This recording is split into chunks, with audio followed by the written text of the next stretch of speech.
గోకర్ణ క్షేత్రానికి ఉన్న గొప్పతనం ఏమిటంటే, నీ జీవితంలో ఎప్పుడైనా 4 ఒక్కసారి దొరికితే నీ అంత ధన్యాత్ముడు లేడు అని చెప్తారు. 4 ఒక్కసారి దొరకాలి. 1, నువ్వు గోకర్ణం వెళ్ళాలి అసలు. 2, నీవు మారేడు దళములను చేత్తో పుచ్చుకోవాలి. 3, నీకక్కడ శివలింగం ఏ రాయైనా శివలింగమే. ఓ శివలింగంగా నువ్వు అక్కడ భావన చెయ్యాలి. లేకపోతే అక్కడ ఉన్నటువంటి స్వామికి మహాబలేశ్వరుడని పేరు. మహాబలేశ్వర దర్శనం చెయ్యాలి.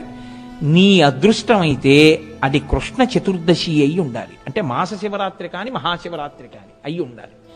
ఈ 4 కానీ ఎప్పుడైనా జీవితంలో దొరికితే వాడు ఈ మారేడు దళాన్ని గోకర్ణంలో ఒక రాయి మీద వేసినా వాడు మోక్షాన్ని పొందేస్తాడు.